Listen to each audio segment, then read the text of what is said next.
Medical प्रवेश शिक्षा परीक्षा नीट यूजी 2026 पुनः परीक्षा देवाक जाउथिबा परीक्षार्थी मानक पई गोटे भल खबर।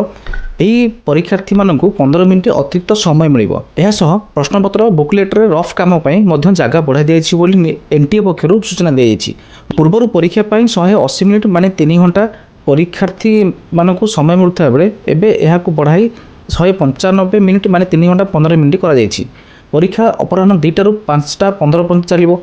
परीक्षार्थी मानक गणित एवं विज्ञान हिसाब किताब पर प्रश्नपत्र बुकलेट रफ पेज संख्या को 2 रु बढ़ाई 4 पृष्ठा कर पूर्व रफ पेज जो थे आगु केवल बुकलेट शेष रोला। एवं नुआ फर्माट अनुसार 2टी रफ पेज को बुकलेट प्रथम माने निर्देशावली पृष्ठा पर एवं बाकी 2टी रफ पेज शेष पृष्ठा रहा बाम हाथी छात्र छात्री मैंने सहजरे रफ काम करें सूचना दी।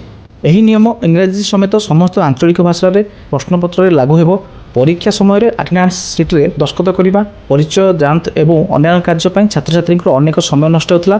तेणु 15 मिनिट अधिक समय द्वारा परीक्षार्थी माने बिना कौन चापर संपूर्ण समय प्रश्न उत्तर लिखे उपयोग करेंगे। एठार आम सूचना दे कही रखुचु जे गत मे मास 3 तारिख में होता नीट यूजी परीक्षा प्रश्नपत्र लीक अभियोग आसा पर एनटीए पक्षर परीक्षा को बातिल कर जून 21 में पुणी थे परीक्षा करने को निष्पत्ति नहीं। परीक्षार्थी मानक आडमिट कार्ड रे दि जाइथिबा निर्देशावली को भल भाव पढ़ा परामर्श दी जाइछि। एमिति भल भल खबर देखिया आम चैनल को लाइक और सब्सक्राइब करने को भूलिए नहीं।